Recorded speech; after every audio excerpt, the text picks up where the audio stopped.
Olá pessoal, tudo bem? Hoje nós vamos falar sobre a contestação e a reconvenção. Então nós já vimos sobre a petição inicial, os modos e formas de citação, e estando o réu citado, ele poderá primeiramente apresentar a contestação, que está prevista no artigo 335 do Código de Processo Civil. Então, no prazo de 15 dias, o réu poderá apresentar a sua contestação, que pode ser uma defesa de mérito ou uma defesa processual. Então, primeiramente, quanto ao prazo de 15 dias, e de acordo com o artigo 219, o prazo é em dias úteis, então, o prazo de 15 dias em dias úteis podem começar dependendo de uma das hipóteses previstas nos incisos do artigo 335. Então, primeiramente, se houver audiência para tentativa de conciliação, o prazo de 15 dias se inicia-se imediatamente no dia seguinte à realização da audiência, desde, é claro, que não tem acordo. Se houve acordo, o acordo é homologado por sentença, acabou o processo. Não havendo acordo, na audiência de conciliação, o prazo de 15 dias começa no dia útil subsequente, seguinte, ok? Caso o réu não tenha interesse na audiência de conciliação, desculpem, o que ele pode fazer? Ele irá protocolar uma petição informando que não tem interesse na audiência de conciliação. Então, neste caso, o prazo de 15 dias começa no dia seguinte ao do protocolo. Então, se eu faço o protocolo hoje, terça-feira, o prazo de 15 dias começa na quarta. Sempre dia útil. Se houver feriado, final de semana, sempre no dia útil subsequente. Ok?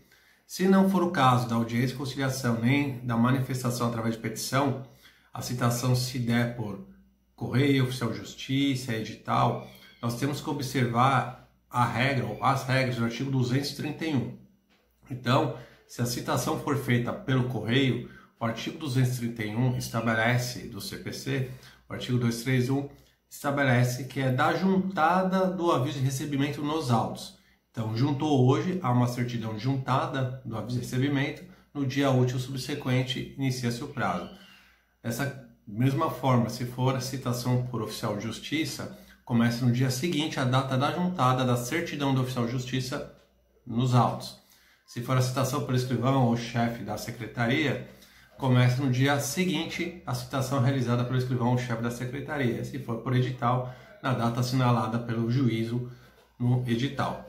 Tá ok? Então, o artigo 335 estabelece a possibilidade da apresentação da contesta no prazo de 15 dias, que vai variar de acordo com o início da sua contagem.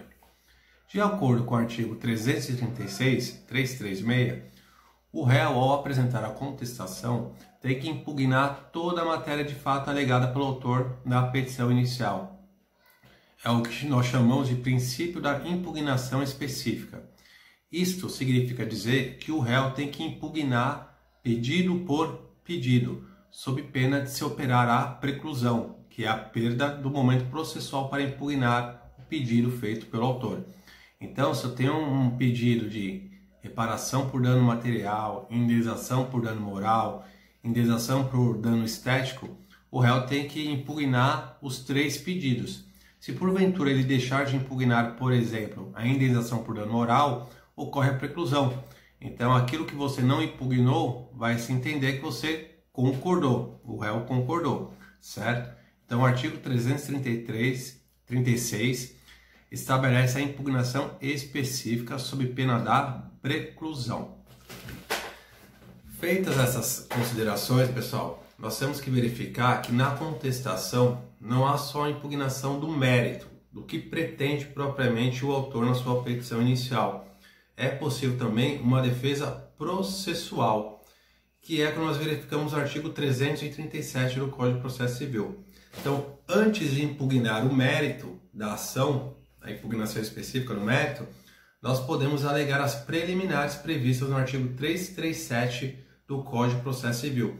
Lá nós iremos verificar os incisos e é um rol taxativo, ou seja, só é preliminar aquilo que está no 337. E, via de regra, o acolhimento de uma dessas preliminares vai acarretar a extinção do processo sem resolução no mérito. O juiz não vai resolver o conflito. Isso irá acontecer se o juiz adentrar ao mérito, à questão. Então, antes de adentrar ao mérito, o réu pode impugnar uma questão processual. Então, lá no rol do artigo 337, nós verificamos, por exemplo, que eu posso alegar em preliminar a inexistência ou nulidade da citação. Então, isso é uma preliminar, inexistência ou vício na citação. Citação, relembrando que é o ato de convocar o réu interessado ou executado para integrar a relação processual.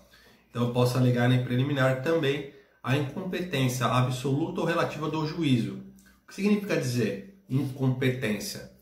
Isto quer dizer que o réu está chamando a atenção ao juízo de que ele não é o competente para receber, processar e julgar aquela ação.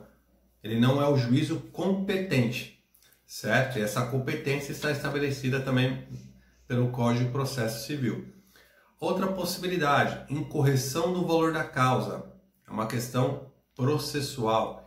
Inépcia da petição inicial. A petição inicial não cumpre com os requisitos legais do artigo 319. Ou, por exemplo, do pedido, os pedidos feitos na petição inicial não correspondem aos fatos alegados na petição. Não tem relação. Isso é uma inépcia da petição.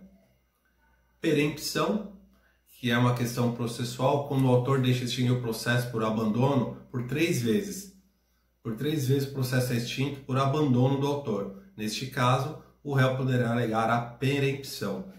A litispendência significa dizer que a ação proposta é idêntica a uma ação já ajuizada, a uma ação que já tem as mesmas partes, causa de pedir e pedido. Isto é uma ação litispendente. Lembra, pessoal? Litis, lá do latim, é litígio, pendente. Então, há uma pendência de litígio idêntico. Então, a segunda ação poderá ser extinta sem resolução no mérito por tal motivo. Coisa julgada quer dizer que aquele conflito já foi solucionado, já foi julgado pelo Poder Judiciário. Se ele já foi solucionado e não houve recurso, opera-se a coisa julgada. É o conflito julgado. Se ele já foi julgado, o Poder Judiciário não pode analisar novamente. É questão de princípio da segurança jurídica, certo, pessoal? Senão eu perco a ação, tento de novo. Perco a ação, tento de novo. Então, é uma preliminar que pode ser ventilada pelo réu em sua contestação. A conexão, que está lá no inciso 8º, quer dizer que a ação ajuizada pode ser conexa a uma outra já existente, porque o pedido é mais abrangente, a causa de pedir é mais abrangente. Então, isso também é uma preliminar. A incapacidade de parte, defeito de representação ou falta de autorização é, por exemplo, ausência de procuração. Defeito de representação. A incapacidade de parte a parte é menor, então deveria ser representada ou assistida, e não foi na petição inicial. Então, o menor de 16 anos precisa ser representado. O maior de 16 e menor de 18 precisa ser assistido. Não havendo isso, há uma incapacidade de parte. A próxima preliminar é a convenção de arbitragem. Então, isso significa dizer que há uma cláusula compromissória, que nós já vimos isso em aula, e nessa cláusula compromissória há a obrigação da parte de levar o litígio ao tribunal arbitral antes de passar pelo Poder Judiciário. Então, com isso, se o réu alegar isso e o autor não comprovar que passou pelo tribunal arbitral, isso ensejará a extinção do processo sem resolução no mérito.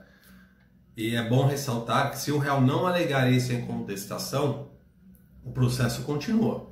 É ônus do réu alegar a existência de cláusula arbitral. Se ele não alega em contestação, o processo continua perante o Poder Judiciário e não vai para a arbitragem, certo? Ausência de legitimidade ou interesse processual. A parte que propõe a ação é parte legítima.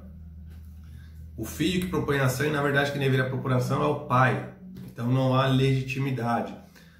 A falta de interesse processual, a gente tem que levar em consideração um binômio, necessidade-utilidade. O interesse processual, ele decorre da necessidade de provocação no Poder Judiciário e utilidade do provimento jurisdicional que eu busco. Então, por exemplo, se eu tenho ingresso com uma ação para concessão de aposentadoria, e eu não comprovo que eu passei primeiro perante o INSS, o que acontece? O juiz vai extinguir o processo sem resolução no mérito. Para tanto, eu tenho que juntar cópia do procedimento administrativo na ação, para demonstrar, olha, excelência, eu passei pela esfera administrativa e meu benefício foi negado. Então, há necessidade da prestação jurisdicional. E ela também me será útil, por quê? Eu busco a concessão da aposentadoria ou qualquer outro benefício previdenciário neste exemplo. Certo, pessoal? Outra questão é falta de caução. Quando nós temos uma nota promissória, que é um título de crédito, um cheque protestado, eu posso ingressar com uma ação que chama sustação de protesto. Este é um exemplo, tá? Não é o único.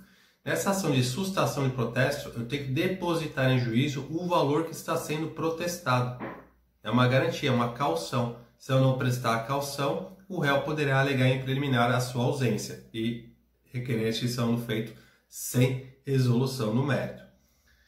E por fim, eu posso impugnar a concessão da justiça gratuita, certo? Então o autor pede na inicial a concessão da justiça gratuita, que ele não tem condições de pagar as custas e despesas processuais, e o réu pode, em preliminar, impugnar esta pretensão do autor. Ó, excelência, ele não tem direito, porque ele tem condições.